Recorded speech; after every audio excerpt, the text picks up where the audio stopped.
L'Ukraine vient de lancer une frappe de missiles sur l'un des sites de carburant les plus importants de la Russie. Au départ, l'immense installation semblait intouchable, protégée par de lourdes défenses et chargée de milliards de dollars de carburant. Mais ce qui s'est passé dans les minutes suivantes a choqué tous les observateurs et a paralysé une partie clé de la machine de guerre russe. À exactement 16h30, l'Ukraine a lancé une volée coordonnée de missiles de précision sur une immense installation de stockage de carburant russe dans la région de Voronezh. Ce site n'était pas une cible ordinaire. Valorisé à près de 2 milliards de dollars, il contenait des millions de litres de diesel et de carburant pour avions stockés pour soutenir la machine de guerre russe. Pour Moscou, le dépôt était crucial pour alimenter ses bombardiers Su-34, ses chars T-90 et ses convois d'artillerie se déplaçant à travers les territoires occupés. Pendant des mois, la Russie avait présenté l'installation comme une forteresse gardée par des systèmes anti-aériens mobiles Pansir S-1, renforcés par des brouilleurs électroniques et protégés par une couverture radar.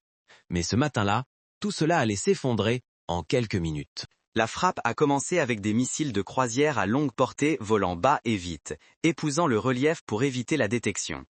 Les services de renseignement ukrainiens avaient passé des semaines à préparer l'attaque, cartographiant les lacunes radars et identifiant les points faibles dans la défense en couche de la Russie. Les analystes ont déterminé que frapper la ferme de réservoir central créerait une réaction en chaîne suffisamment puissante pour désactiver l'ensemble de l'installation. Alors que les missiles se rapprochaient, les opérateurs radars russes ont détecté plusieurs trajectoires, mais la confusion s'est rapidement installée. Les interférences électroniques provenant de l'heure ukrainien ont submergé leurs écrans, forçant les défenseurs à deviner quels signaux étaient réels. Au moment où ils ont lancé les intercepteurs, il était déjà trop tard. Le premier missile a déchiré le plus grand groupe de réservoirs de carburant. L'impact a rompu les parois d'acier et enflammé des milliers de litres de diesel stockés. Une énorme boule de feu a éclaté, envoyant des flammes à des centaines de mètres dans le ciel. Les ondes de choc ont fait trembler les fenêtres à travers Voronezh, réveillant les civils qui se sont précipités dehors pour voir le ciel briller en orange. Quelques secondes plus tard, un deuxième missile a percuté un réservoir adjacent de carburant pour avions, déclenchant une autre explosion si violente qu'elle a englouti les pipelines et les stations de pompage auxiliaires. En quelques minutes, l'ensemble du dépôt ressemblait à un champ de bataille. Les travailleurs à l'intérieur ont décrit le chaos. Certains ont rapporté avoir entendu des alarmes et courir vers des bunkers pour être repoussés par la force de l'explosion. D'autres ont vu des pipelines éclater comme d'énormes torches avec du feu liquide courant le long du sol. Les systèmes de suppression d'incendie se sont activés, mais ont échoué presque instantanément. Ils étaient conçus pour des accidents isolés, pas pour plusieurs frappes de missiles simultanées. Les équipes d'urgence se sont précipitées pour répondre, mais la chaleur était trop intense, forçant les pompiers à se replier alors que de nouvelles explosions éclataient dans les opérations de première ligne en Ukraine. Des images satellites ont ensuite confirmé la dévastation. Au moins la moitié de la ferme principale de réservoir a été détruite, avec de multiples incendies secondaires faisant rage à travers les racks de stockage et les infrastructures voisines. Les données thermiques de la NASA ont montré des signatures de chaleur visibles depuis l'espace, tandis que les résidents locaux ont filmé une fumée noire s'élevant dans le ciel pendant des heures. Les routes menant à l'installation étaient bloquées, les lignes électriques effondrées et les maisons voisines ont subi des dommages dus aux débris tombants. Pour la Russie, la frappe est un coup direct, non seulement à son infrastructure énergétique, mais à la chaîne d'approvisionnement en carburant de son armée. Pendant les semaines précédant la frappe, l'Ukraine avait étudié l'installation de carburant de Voronezh avec une précision implacable.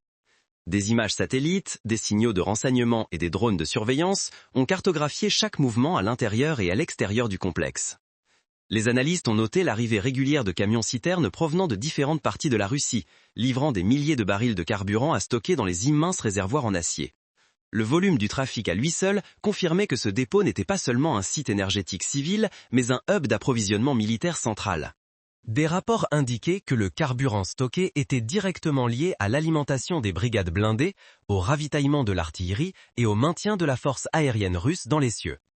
L'Ukraine savait que cibler cette installation ne brûlerait pas seulement du carburant, cela perturberait la logistique.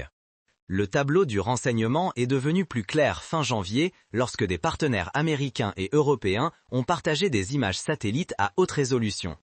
Celles-ci montraient la présence de véhicules de défense antiaérienne mobile Pansir S-1 stationnés autour du compound.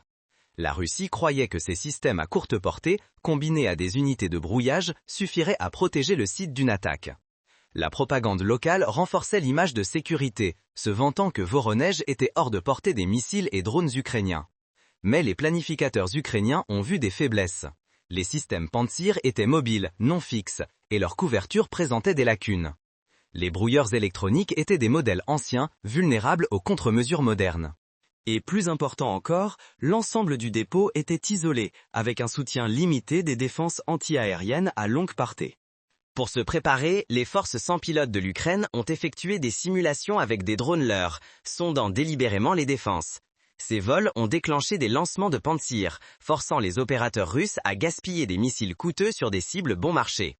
À chaque fois, les analystes ukrainiens ont enregistré le temps de réponse, les angles de verrouillage radar et les trajectoires des missiles. À la troisième mission de sondage, les faiblesses étaient claires. Les brouilleurs pouvaient être aveuglés et les intercepteurs surchargés. Tout ce qu'il fallait était la bonne combinaison de frappe de saturation et de guidage de précision. Le choix du timing était délibéré. Les heures matinales précoces surprendraient les défenseurs à leur niveau d'alerte le plus bas, avec des équipages fatigués et une visibilité réduite. Les relevés thermiques de l'installation montraient également une activité plus élevée pendant les transferts nocturnes lorsque les camions-citernes déchargeaient du carburant dans les réservoirs de stockage. En frappant juste après un tel transfert, l'Ukraine maximisait les chances d'enflammer des réservoirs et pipelines fraîchement chargés. De plus, les données météorologiques ont été étudiées. Les vents étaient censés souffler vers l'est, emportant la fumée loin des positions ukrainiennes, mais directement dans les zones de mise en scène militaire russe voisines. Chaque détail était calculé pour transformer la frappe d'une simple attaque en un désastre stratégique pour Moscou. La nuit précédant la frappe, les préparatifs finaux étaient terminés. Les commandants ukrainiens ont donné l'ordre et les équipages de missiles se sont mis en position. Des missiles de croisière à longue portée, probablement des Kh-101 ou des variantes Storm Shadow, ont été chargés et armés. Les opérateurs de drones étaient chargés du soutien au brouillage et de la reconnaissance post-frappe. Pour les soldats impliqués, il n'y avait aucun doute sur l'importance de la mission.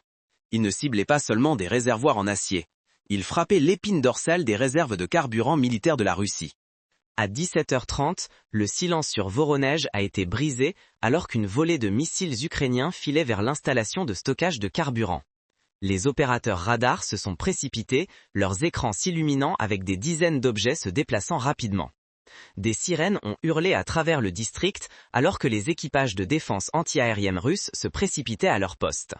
Les unités Pantsir S1 ont tiré des intercepteurs et ouvert le feu avec des canons automatiques de 30 mm, remplissant le ciel de tirs traçants. Pendant un bref moment, il semblait que les défenses pourraient tenir.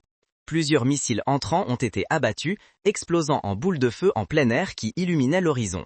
Mais la salve était trop importante, trop coordonnée. Les planificateurs ukrainiens avaient anticipé chaque mouvement, lançant des drones leurs pour confondre les radars et forcer les équipages Pantsir à gaspiller de précieuses munitions. Au moment où ils ont réalisé quelles trajectoires étaient réelles, il était déjà trop tard. Le premier missile a percuté directement la ferme de réservoir central, le cœur de l'installation. L'impact a déchiré un immense dôme en acier, libérant des milliers de litres de diesel en un instant. Les flammes ont rugi vers le haut alors que le liquide s'enflammait, envoyant une boule de feu imposante dans le ciel. L'explosion a secoué des bâtiments à des kilomètres, brisant des fenêtres dans les villes voisines et réveillant les civils de leur sommeil. En quelques secondes, l'incendie s'est propagé de réservoir en réservoir. Les vapeurs de carburant s'enflammaient à une vitesse terrifiante, créant des explosions secondaires qui arrachaient les pipelines et couvraient le sol de débris en feu. Un autre missile a touché une jonction de pipeline, rompant un réseau de tuyaux qui alimentait plusieurs réservoirs à la fois. L'effet en cascade était dévastateur. Le carburant pour avions sous pression s'est enflammé comme une torche, projetant du liquide en feu à travers les racks de stockage et enflammant les véhicules garés à proximité. Les camions-citernes ont explosé en séquence, chaque explosion ajoutant aux tempêtes de feu croissantes. Les systèmes de suppression d'incendie se sont engagés mais ont échoué presque immédiatement, submergés par l'ampleur de l'incendie. Les vannes sont fondues, les pompes se sont bloquées et les arroseurs d'urgence ont crachoté à sec. Le site était conçu pour gérer des incendies accidentels, pas une frappe de missiles coordonnée. Les travailleurs et les gardes se sont précipités pour s'échapper, mais le chaos régnait. Ceux qui ont essayé de combattre l'incendie ont été repoussés par la chaleur, qui était si intense qu'elle déformait les structures en acier et écaillait la peinture des bâtiments distants. Les intervenants d'urgence de la ville se sont précipités vers le site, mais les routes étaient bloquées par des débris tombants et des ondes de choc qui avaient plié l'asphalte. Des hélicoptères ont été appelés pour arroser les flammes avec des retardateurs chimiques. Mais même eux ont lutté pour approcher les panaches de fumée noire montant. La chaleur créait des courants ascendants violents, déviant les gouttes d'eau et forçant les pilotes à se replier. Des images satellites capturées par des observateurs occidentaux ont ensuite confirmé la dévastation. Au moins 4 des plus grands réservoirs de stockage de l'installation ont été détruits sur le coup, tandis que de multiples autres brûlaient de manière incontrôlable. Des panaches thermiques ont été enregistrés s'élevant à plus de 3000 pieds dans l'atmosphère, visibles à des centaines de kilomètres. Les locaux ont filmé les explosions avec leur téléphone et en quelques minutes, des vidéos se sont répandues sur les réseaux sociaux. Les médias d'État russes ont tenté de minimiser l'incident, affirmant seulement des dommages mineurs, mais les preuves étaient indéniables. L'une des réserves de carburant les plus précieuses de Moscou était en flammes, et rien ne pouvait l'arrêter. À l'aube, l'installation de carburant de Voronej était une ruine noircie. Les équipes de pompiers ont lutté pendant des heures, mais n'ont pas pu contenir l'incendie, qui a consumé des millions de litres de diesel et de carburant pour avions stockés.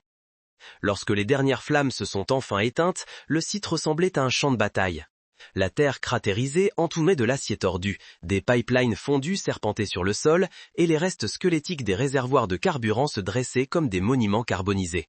Des analystes indépendants examinant des images satellites ont estimé que 40 à 60% de la capacité de stockage du dépôt avait été détruite. Pour la Russie, le coût financier était énorme. Des milliards perdus en infrastructures, des millions de plus en carburant partis en fumée, et des semaines de perturbation des approvisionnements aux opérations de première ligne. L'impact militaire était encore plus aigu. Cette installation alimentait les bases aériennes russes dans le district militaire occidental, fournissant du carburant pour avions aux bombardiers Su-34 et du diesel aux chars T-90. Avec Voronej paralysé, les commandants de Moscou ont été forcés de réacheminer les approvisionnements par des couloirs plus longs et plus vulnérables. Les pénuries de carburant ont ondulé à travers les unités stationnées près de la frontière, retardant les déploiements de chars et clouant au sol certaines sorties. Les officiers logistiques ont admis en privé que chaque frappe de missile raccourcissait désormais de plusieurs jours la capacité de la Russie à maintenir son tempo offensif. Le but de l'Ukraine n'était pas seulement la destruction, c'était d'étouffer la machine de guerre russe à la source, et cette frappe a accompli exactement cela. Les retombées politiques et économiques se sont rapidement propagées. Les marchés locaux ont vu les prix du carburant grimper alors que les approvisionnements civils étaient détournés pour remplacer les pertes militaires.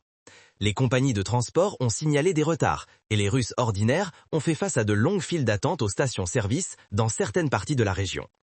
Les observateurs internationaux ont souligné comment les frappes ukrainiennes atteignaient de plus en plus profondément en territoire russe, ciblant non seulement les bases, mais l'infrastructure même que Moscou pensait intouchable. Les médias d'État ont tenté de contrôler le récit, insistant sur le fait que l'incendie était sous contrôle en quelques heures.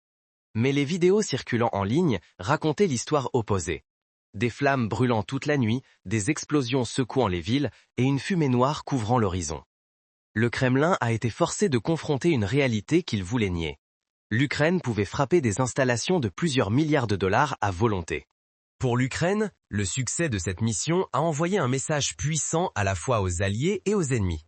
Il a montré que des missiles de croisière et des drones relativement peu coûteux pouvaient démanteler les actifs les plus précieux et les mieux protégés à l'intérieur de la Russie.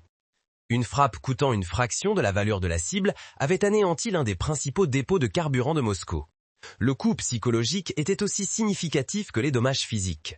Les citoyens russes, qui croyaient autrefois que l'infrastructure critique était hors de portée, voyaient désormais qu'aucune ville, aucune raffinerie, aucun dépôt de carburant n'était en sécurité. Le message plus large était sans équivoque. L'Ukraine ne se défendait pas seulement sur les lignes de front, mais portait également le combat aux artères logistiques qui soutenaient l'invasion russe. Chaque dépôt détruit, chaque pipeline enflammé et chaque raffinerie paralysée signifiait moins de bombes, moins de chars et moins d'avions menaçant les villes ukrainiennes. Pour les planificateurs militaires de Moscou, la frappe était un avertissement écrit